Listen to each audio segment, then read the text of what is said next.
going on, everybody? It's your boy Rail back with another review, man. It's a very special day today.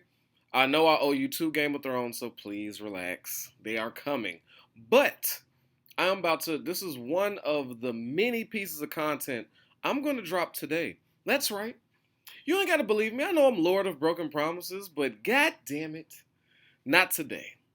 I'm going to drop a lot. Today I'm working, tomorrow I'm working, and Monday I'm working. All right, do not be surprised if you don't see at least 6 to 7 pieces of content between today and Monday. All right, because I got some time off, I got some time to chill, I ain't got no kids, so I'm in front of my television here for you people. So with that, salute to Discord gang. Salute to those listening on Apple and Spotify podcast, all right? And of course you, the viewer. Are you ready to get into it? It's another horror movie review in honor of October. Okay, the days are passing. Halloween is upon us. So this is going to be my attempt to get as much as I can in for your Halloween extravaganza. Right, to celebrate the holiday with you all. Now, this one is coming by way of Princess Probably, aka Pamela. Right? She is my president of Discord. So she asked me to review Trick or Treat. Trick or Treat. Which, first, backstory on this. I own every piece of streaming.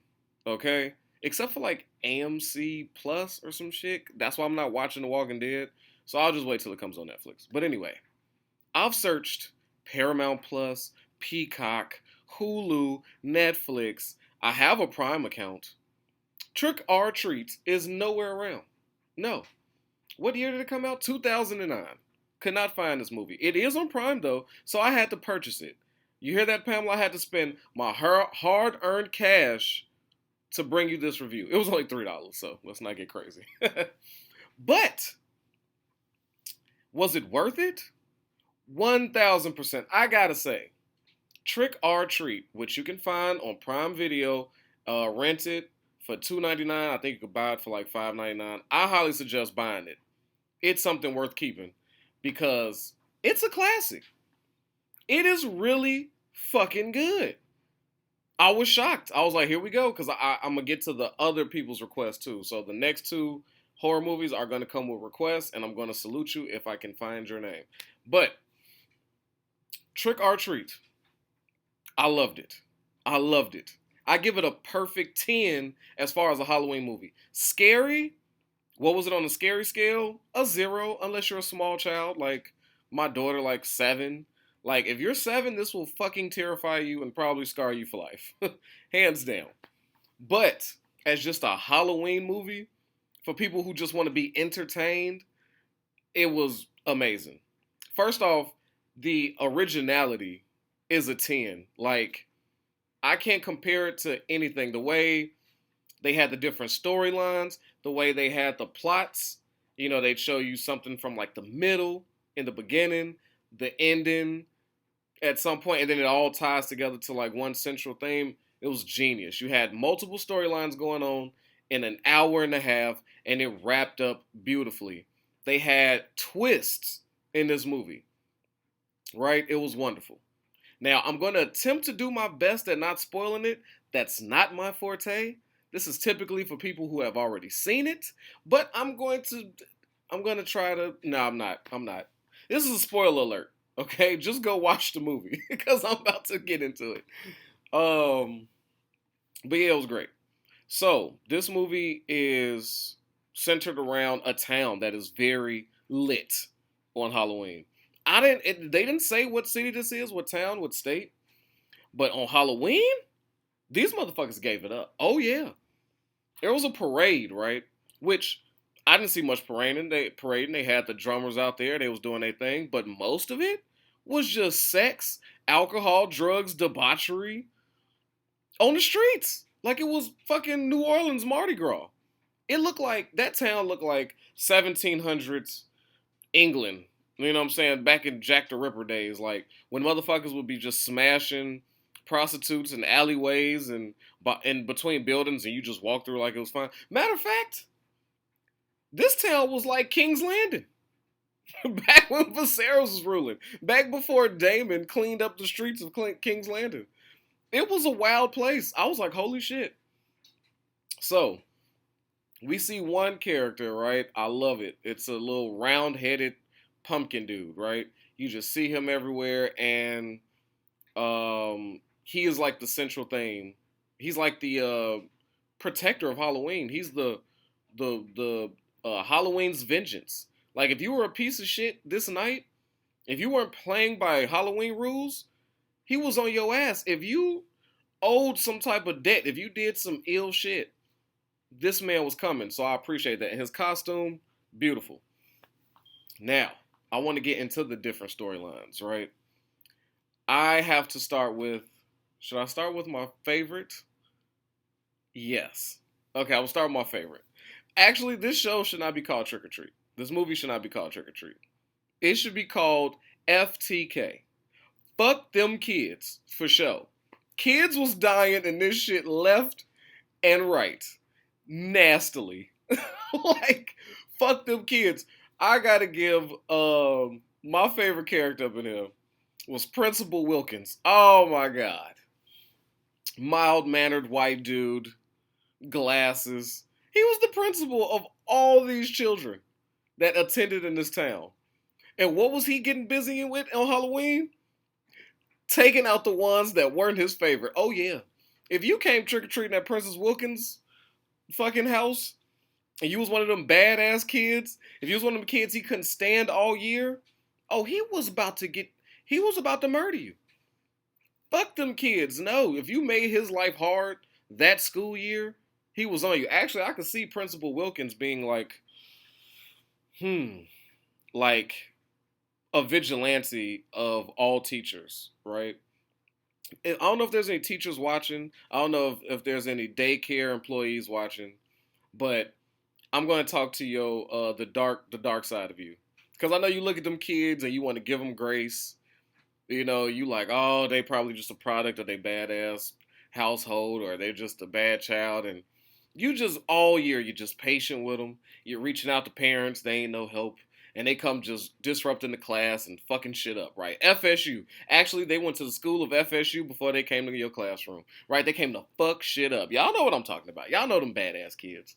They typically share a badass haircut too, the black ones, the ones with the hair that can't be brushed. Motherfuckers know what I'm talking about.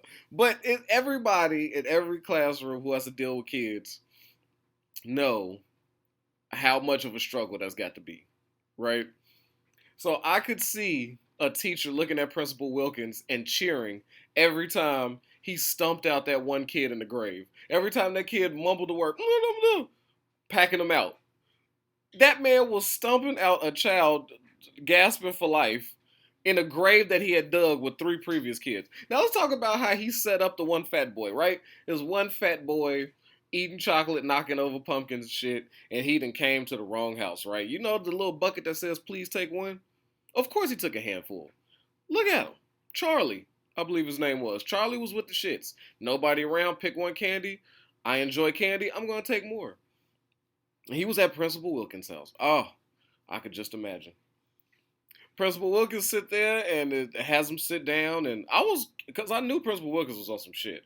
He had sharp ass knives stabbed in pumpkins on his front porch where he tells kids to pick one. That should be a red flag in itself. What responsible adult leaves real ass butcher knives, kitchen knives on your front porch when you know children are coming to trick or treat? I was like, well, that's a Halloween hazard. I don't know if that's a good idea. This Principal Wilkins guy, I don't know if he's got it all together. And lo and behold, oh, he has it together. Right? So, why I loved him so much is how he first tortured the fat boy, right? Gave him some candy and had him just expelling everything, right? This man is down there. He's a chemist. He is injecting candy. So, in Trick or Treat, what they did so beautifully was bring all the myths, some of them not myths, some urban legends about trick-or-treating, right? They brought in checking your candy, razor blades, people poisoning it, putting drugs in it, things of that nature, right? Things that I don't know. It seemed to have died down. I haven't seen the news speak about, you know, razor blades and apples. Not like, because if you gave one of these kids nowadays a fucking apple, they'd probably fling it through your window. So I wouldn't suggest that. But yeah, the whole razor blades and candy, that was a thing when I was a kid. Poison it, drugs, and then that gave your parents an excuse to fucking go through your candy and eat it. I mean, I do the same thing. I'm gonna do it this Halloween when we go trick or treating. Dad, must be a responsible fucking adult, a responsible parent, and make sure that I test the candy before my kids have any. Now, how do I test it? Well, obviously, I have to eat it. I'm like the king's taster, right? When the king is a little weary, maybe motherfuckers want to take him out. He has them try their food, and if they don't drop dead, it's good to eat. So that's what's gonna happen this Halloween. Now, it's gonna take me about 20 to 30 pieces of my children's trick or treat candy for me to get a good assessment. It's called spot checking, right? You got to spot check. And I'll say it's about 20 to 30 pieces of their candy to make sure they're good to go and they can have the rest. So, wait, what? Did I just hear somebody say bullshit? That I'm just trying to steal my kids' candy? How dare you? Yep, I love my kids. I want them to be alive. You think I want them to eat murderous, delicious Reese's and Snickers and Twix? Hmm? Yeah, sure, it's tasty. Sure, those are my favorite candies. Sure, they may not have any love, but I have to inspect it. It's the 1 in 100 chance that it could be bad. I gotta take that L for my kids. How dare you? All right. But yes, Principal Wilkins set him up with a fucking poison Snicker. And then that gives us insight on the Principal Wilkins. He drags him in, and my favorite scene, one of my favorite scenes, is when he's outside with a pre-dug hole that's pretty deep. It was solid. It was perfectly rectangular. It was about 6 feet deep. He did a good job. This ain't his first rodeo. And then he drags in the fat kid after drugging him, tussles with him. He's got blood all on him, and he goes outside to go ahead and dispose of the body. Right? He did his job. And we see that he got about 3 bodies down there already. Principal Wilkins has been to work this evening. Right? And it was hilarious because his son is in the window. He's trying to be low and discard bodies in his own backyard. And his kid is yelling at him about carving pumpkins, about trick or treating and all this other stuff. And the watching him get infuriated every time he's trying to finish burying these bodies, it's hilarious. Every time he's getting in the groove, every time he's doing something, his kid comes screaming out the window to just blow the spot up. And I thought that was hilarious because that's like real life shit. That is what your kid would do anytime you're trying to get something done. So that was very funny. And the kid that was waking up, that I guess he didn't properly kill, that he was going to bury alive, watching him stomp him out and then stab him out with the motherfucking shovel, I said, God damn, Principal Wilkins. All right? And then watching him mumble to himself that, Daddy, I need to do the pumpkin carving, Daddy. He was just mad. Daddy, I wish Mommy was still alive. That was probably the best line of this entire movie. Daddy, I wish Mommy was still alive. I said, holy shit, Principal Wilkins. He's a cold motherfucker, man. Great character. Great character. And then we see, I like the twist of when he takes his kid downstairs and we all think he's going to murder him. But when actuality, he's grooming baby Dexter. Him and his son is about to carve up a human head together. I said, holy shit. So that was excellent. Other storyline, right? Let's go with the hot chicks. Now, I'm watching this, right? We see my girl Sookie. Oh, I love Sookie. I have such a thing for Sookie.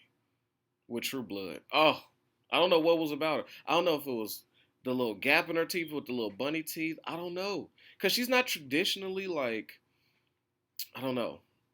I think she's just sexy. She's not cute. She's not fine. She's not gorgeous. But she has this thing about her. I don't know. Is anybody feeling like I'm feeling about Sookie? Like, she doesn't seem special. But damn, she does something for me. I don't know. Maybe, I don't know. I just love me some Sookie. So she's here, and then what you think is, you see, like, you're looking at, okay, these are 4 whores. They just out here randomly choosing men to sleep with tonight. Like, they're talking as though Suki's a virgin and it's time for her to pop her cherry. And then she's screaming about how, it wants to be her first time to be special. And I'm like, I understand, Suki, it should be that way. And then these three chicks clowning her. But you know what I found weird that I should have known something was up? It was the men that these women were choosing. They were choosing dudes that were way under what they should have. Like, these chicks are arguably a 10, the four of them. And they were choosing men who you could argue was a 6 on their best dress day. I'm talking about skin, like, glowing, hair just done. They went and caught that outfit that's matching perfectly. They fucking feeling themselves. Breath on just perfection. Winter fresh. You know what I'm saying? On that day, they're a 6.5. Right? This is the man they're choosing. And I was like, this is weird. Got the older sister picking up the goofy costume salesman at the register. I was like, I don't know. Then when the two chicks get outside, they sprint off saying, hey, we ain't got no dates. So they go get some mediocre dudes that was working. I was like, really? They grabbing the cameraman? And so I'm like, it's something to this. And why are these men, I understand though. I was about to say something dumb. Like, why are these men just going with, again, fellas, know your worth. Know your worth. If a chick that is well out of your availability, right? If you've been grabbing 4s and 5s your whole life, because you know that's what you can do, that's what you can get. And then when you got to, fellas, when you out here trying to when you texting good morning and good night, you taking 5s and 6s out to eat in hopes of getting them. Sometimes you success, sometimes it's an L. If you tussling and rumbling with 4s and 5s, you need to know your worth. When something that is 10, when it's something that is typically unattainable to you, something that you wouldn't even approach because you don't want to be embarrassed, when they come to you seeking you to go out, nigga, the first thing you should be thinking is, shorty's trying to rob me. That should be thing one. Thing one. What? This 10 rolls up to me and says, hey Rail, okay, you're looking good today. You want to join me for a party tonight? I'm going to say, no. No, ma'am. I don't know what the fuck this is. I don't know what cameras are. You're either a prostitute, ma'am. I'm into purchasing. Okay? Or you're trying to rob me. No, don't pass me a drink. No. Get your fine ass out of here. I will not be a victim. I don't know what's going on, but I don't like it. I know you out of my zone. No. I know you out of my league. It's not happening. But shorty, we're not even playing the same sport. Okay? You're playing professional baseball. I'm playing fucking street ball. I'm playing piggy. Okay? No. I'm not going with you. Sorry.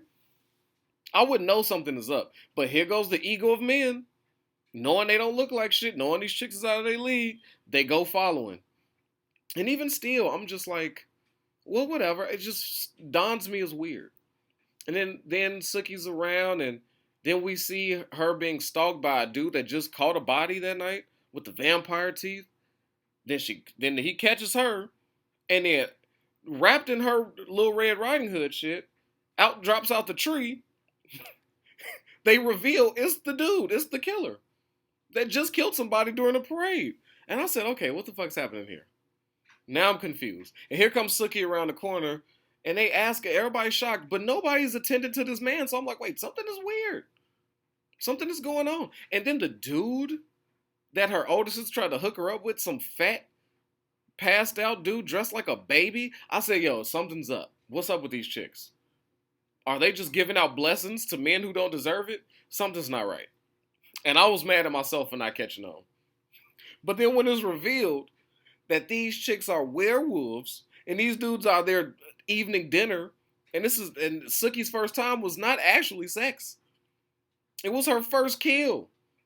And then I start all putting into, I was like, oh, mom said that Suki was the run of the litter. I'm like, oh yeah, that's right. Okay, run of the litter pups. But I gotta say, outside of that twist that I did not see coming, which I enjoyed, was the werewolf transformation. Now, I've seen a lot, and I thought, my favorite werewolf transformations was probably Underworld. I really dug how Underworld did the Lycans when men would transform into the Lycans. I thought that was pretty dope. The only thing that compared was Wolfman with my boy. What's Crazy Man's name? That's all. Come on, who played the Wolfman? I'm drawing a blank. You know, Jack. Oh my God, I'm gonna kill myself. He's like the Joker. Oh my God, I'm drawing a blank. Nah. This is where I'm gonna cut. And we're back. Jack Nicholson. Oh, I couldn't do it, y'all. I couldn't do it. No. I'm so mad at myself. I could not get Jack's name out of it. But yeah, Jack Nicholson's Wolfman. I thought his transformation was top tier, especially for back then. But yeah, this one was way different. And this one was hard. Like they were ripping the skin off of them. It was like they were wearing a meat suit and they would rip it off them before they transform full werewolf mode. I said, yo, that's awesome. So that's probably one of the top 3 werewolf transformations I've seen, for sure. Teen Wolf, no, fucking forget about it. But yeah, so that was great. So I'm like, oh, this movie is pretty good. All these little twists, and then we just keep seeing a little Pumpkinhead dude there, just making sure everything goes according to plan. And then who was the vampire dude that murdered somebody in the street who told their son they had a date? Principal Wilkins. I said, oh, he gets his comeuppings. I was like, in classic form too. He deserved that. He deserved that death. That was a proper death. Now, another great storyline is when the little kids come and get Rhonda. Because they looking for a victim for the night. All night they've been going to these different households, collecting lanterns, pumpkin heads.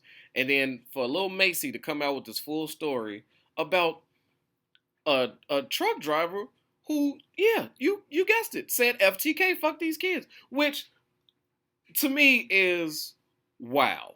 So she goes on to tell this tale of a bus driver who was taking special kids, I'm assuming. And he's working, and their parents, because they were so touched or special or whatever, would drive them miles outside of town because they were embarrassed of them. I say, yo, this is a problematic ass story. I said, holy shit. So these parents are so embarrassed of their kids that they sending them miles out of the town because they don't want the town to know that these are their kids. They not laying claim to them. And send them outside to another school. And then she speaks about how one day the parents just linked up and said, you know what, I don't like my kid. You like your kid? I don't like mine's either. Call up Sharon. Sharon, I know your kid goes to the same school. How about do you like your kid? No, you know what I'm saying? Like, this motherfucker just be staring in the corner, and I don't know. I'm not fucking with him. Okay, call Tommy. Get Tommy on the line. So it was like 8 parents with the couples included, just got together and said, hey guys, could you imagine that they all meeting at like a fucking cafe off in the back corner discussing how they are tired of toiling with these kids? These kids are not, you know what I'm saying? They're a burden. They're talking about their burdensome kids. And they were just like, and then who was the one person that stood up and said, you know what we should do? Well, I'm going to say it. I say we fucking murder them. Yep, let's get rid of them. And I know somebody probably laughed like, fuck out of here, John. We're not going to murder our kids. But really, what should we do about them? And then fucking John's like, no, dead ass. I'm dead ass tired of these kids. Fuck these kids. Fuck them. They should go. Susan's like, you know what? I hate to agree, but I don't know. I wouldn't mind. Fuck these kids. My kid could die, whatever. And then they all just...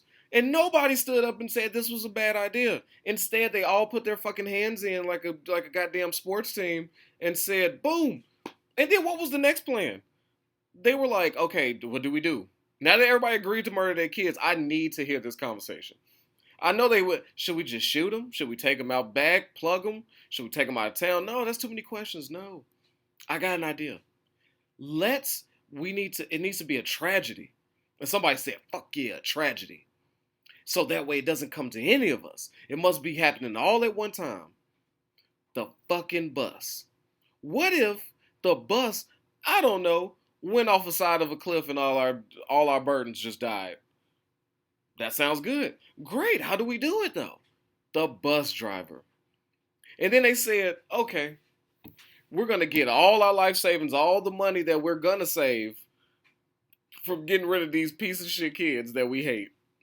Let's offer it up to the truck driver, to the bus driver, and tell them, hey, if you be so kind, take this undisclosed amount of money, and I know it might go against your morals, but I don't know. Is there any way you could murder all of our kids for us for this price? And then this piece of shit goes, sure.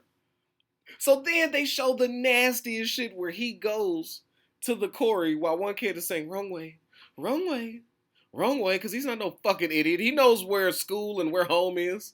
Man, sure he's getting nervous. And then the bus driver is checking their chains, and everybody who has a tight chain on where they can't escape gets a piece of candy. I said, yo, this is the sickest shit ever. And I love it. Because there's some sick brain that came up with this. And then that one kid who said, fuck this, takes over, breaks loose, and because he doesn't know how to drive a school bus, I don't either. I'd be just as lucky as he is. They drive and boom, they're dead. And nobody hears from the bus driver ever again. I said, yo, this movie is wild. Fuck them kids. FTK, yo, that's wild. But anyway, so Macy tells this story that I was just dumbfounded. It was just wow. And all in attempts to scare poor Rhonda, which was successful. And I gotta say, those kids did a hell of an acting job, especially that little fat pirate that was in the gate. He played it off like he didn't know what the fuck was going on. He played fear well, right? They chase poor Rhonda. She hurts herself. And as retribution for being scared, she goes to the little quarry gate, which shouldn't be operational, because I would imagine any child could just get in that fucking thing. Like, this town, what? So she's locked herself in there, and these kids begging for their life. Rhonda said, oh, you want the key to get in? Nope, press the button, I'm out of here. And left the kids to die. I said, fuck these kids. Well, damn, Rhonda. I don't know if them playing a little trick on you, a little horror thing. I don't know if that justifies you allowing them to be murdered, Rhonda. I might be a little sketchy on that one. You know, Principal Wilkins, well deserved, sure. Every man that thought that they could like smash one of these dimes that just snatched them up off the street, yeah, they deserve death because they're dumb. You know that wasn't for you. Like, get out of here. Know your worth. And well, now that we come to wrap this whole thing up, the actual bus driver. Now, there was another murder I need to address. I'm not quite sure how that went down. But yeah, so the little pumpkin head is around for all these murders. He's around for the werewolf slashing, making sure Principal Wilkins got his just due. He's like, okay, good job, ladies. Way to eat his face. I like it. Then here comes the pumpkin dude, looked at Rhonda and said, good job. They scared the shit out of you. You let them get killed. That's all good. You're a pass. Just want to make sure those little badass kids were dead. And then we got the actual bus driver, who we didn't know was the bus driver until he is getting tortured. So Pumpkinhead decides to take this fucking murder personally, scaring him by placing all these lamps out front of his house, slashing the shit out of his Achilles heel, cutting him up, scaring him with all these words written in blood. Like, dude had the worst experience. He was all the shit scared him. So I'm watching and I'm knowing like, damn, okay, I know the Pumpkinhead dude is here for justice of some sort. Might be twisted justice, but justice nonetheless. Halloween justice. I'm like, yo, what the fuck did this dude do to get all this? It couldn't just be because he scared them kids with the dog. It's Halloween. Like, damn, this Pumpkinhead dude is taking that personally. A man that doesn't pass out candy and shit. A man that scares kids off his front porch. I was like, I don't know. I don't know if he deserves this terribleness. But I gotta salute him. He was fighting back, shot the shit out of him. But I love the little hand, the little fake thing. I love that the thing is made out of actual pumpkin guts. He was shooting shot them pumpkin guts. But when he fucks him up and then he takes his candy, like, oh, all I wanted was some candy and dips. And you think, like, whoa, that was heavy. And he just left. And I'm like, okay, so he didn't kill him. I was like, cool. That seems like, I mean, he didn't kill him, so I guess that's kind of fair. But scaring kids deserved his Achilles slashed, him being stabbed up. You doing all this? I was like, man, this Pumpkinhead's do justice is fucking severe. Only to find out that, oh, this was the bus driver when we saw the picture of him and his soon-to-be victims burning in the fireplace. I said, oh. But then I'm like, no. You can't just let him off the hook with that shit. Just to scare a candy bar paid for 8 lives? Like, what the fuck? What? Then he sees, he goes outside, now he's passing candy. I'm like, does this make him a good dude? Now does this absolve him? Pumpkinhead dude just dipped. I was like, I don't like this dude. I'm not understanding his, what? But then here come the 8 bodies that killed him to enact justice, and then he gets his comeuppance. And I was like, oh, that was terrific. Nice little, I like where they were going. Awesome. But there was one death in this whole movie that I'm not too certain about, that I'm going to have to call bullshit on. And it was the first murder that happened.